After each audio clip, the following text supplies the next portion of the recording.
আমরা আইফোন কেনার পরে আমাদের ফোনের পাওয়ার বাটন এবং হোম বাটন যেন নষ্ট না হয় এর জন্য অনেক ধরনের অ্যাপস বা অনেক সিস্টেম ইউজ করে থাকি। আমি এর আগে একটি ভিডিও দেখেছিলাম যেখানে পাওয়ার বাটন এবং হোম বাটনের সুরক্ষা কিভাবে করবেন সেই বিষয়ে।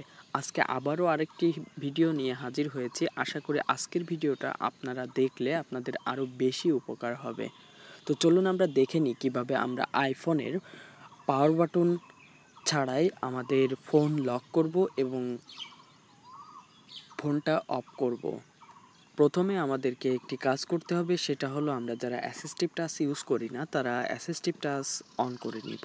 তো অ্যাসিস্টিভ টাচটা সবার অ্যাক্সেসিবিলিটি অপশনের ভিতরে আছে। আপনার ফোনের যারা iOS 13 ইউজ করেন তারা হলো সেটিংয়ে গিয়ে জেনারেলে গিয়ে দেখতে পাবেন অ্যাক্সেসিবিলিটি। আর যারা iOS 13-এর নিচে ইউজ করেন তারা সেটিংয়ে গিয়ে জেনারেলে গিয়ে তারপরে দেখতে পাবেন অ্যাক্সেসিবিলিটি। তো অ্যাক্সেসিবিলিটিতে ক্লিক করার পরে যারা iOS 13 ইউজ করেন তারা টাচ একটা ফিঙ্গার লোগো দেওয়া থাকবে, টাচ লেখা থাকবে, ওটার উপরে ক্লিক করবেন। আর যারা iOS 13-এর নিচে আছেন তারা অ্যাসিস্টিভ টাচ নামে একটা অপশন আছে, এটা অন করে নেবেন। অন করার পরে আমাদের যে জিনিসটা দরকার হবে সেটা হলো কাস্টমাইজ টপ লেভেল মেনুতে ক্লিক করব। তো আমরা চাচ্ছি যে আমরা একটি ক্লিকের মাধ্যমে ফোন লকের অপশন এবং ফোন অফের অপশন পাবো। তো চলুন আমরা এখন এই অপশনটা অ্যাড করব। তো কাস্টমাইজ টপ লেভেল মেনুতে আপনার যদি এখানে ডিভাইস অ্যাড করা না থাকে তাহলে আপনি এখানে প্লাসে ক্লিক করে এখানে দেখবেন যে প্লাসে ক্লিক করলে একটা প্লাস ফাঁকা ঘর আসবে, এটার উপরে ক্লিক করলে আপনি এখান থেকে ডিভাইসটা অ্যাড করতে পারবেন। তবে বাই ডিফল্ট কিন্তু আপনার এই চারটা দেওয়া থাকে, চারটা কি পাঁচটা দেওয়া থাকে, সেটা আপনি বাই ডিফল্ট পেয়েই যাবেন। তো এখন আমরা অ্যাড করে ফেলেছি, ধরুন এখানে ডিভাইসটা অ্যাড করে ফেলেছি।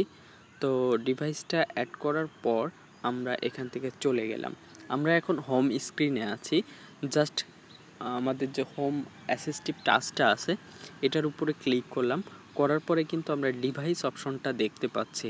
ডিভাইসে ক্লিক করার পরে আমরা যেটা লক স্ক্রিন দেখতে পাচ্ছি এটার উপরে প্রেস করলে কিন্তু আপনার ফোনটা লক হয়ে যাবে। আমি যদি এখন লক করি তাহলে কিন্তু আপনারা এই ভিডিওটা শেষ পর্যন্ত দেখতে পারবেন না, কেননা লক করলে আমার স্ক্রিন রেকর্ডটা অফ হয়ে যাবে।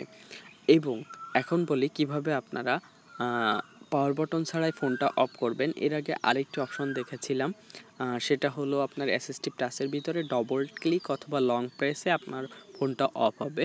আর আজকে দেখাচ্ছি লক স্ক্রিন যেটা আছে, লক লোগো দেওয়া, অর্থাৎ আপনি যেটা দিয়ে ফোনটা লক করতেছিলেন এটাই আপনি বেশি সময় ধরে চেপে ধরে রাখবেন। বেশি সময় ধরে যদি চেপে ধরে রাখেন তাহলে দেখবেন আমরা পাওয়ার বাটন যদি বেশি সময় ধরে চেপে ধরে রাখি তখন পাওয়ার অফের একটা অপশন আসে। জাস্ট আমি টাচ করে চেপে ধরলাম, ধরার পরে আমার এখানে স্লাইড টু পাওয়ার অফ, অর্থাৎ আমরা ফোনটা যদি এইখানে স্লাইড করি তাহলে আমাদের ফোনটা অফ হবে। তো এই ছোট্ট ভিডিওটা অনেকেই জানেন না, তাদের জন্য আশা করি খুব উপকার হবে। আর যারা জানেন তাদেরকে তো কিছু বলার নাই। আর আপনারা যদি কিছু জেনে থাকেন আমাকে জানাতে অবশ্যই আমার কমেন্ট বক্সে কমেন্ট করবেন। তাছাড়া আপনার কিছু জানার থাকলে অবশ্যই আপনি কমেন্ট করবেন। এই ছিল আজকের ভিডিও। আশা করি এই ভিডিওটি আপনার ভালো লেগেছে। যদি ভালো লেগে থাকে তাহলে ভিডিওতে একটি লাইক, এবং আপনি যদি এখনও পর্যন্ত আমার চ্যানেলটি সাবস্ক্রাইব না করেন তাহলে এখনই সাবস্ক্রাইব করে নিন। ধন্যবাদ।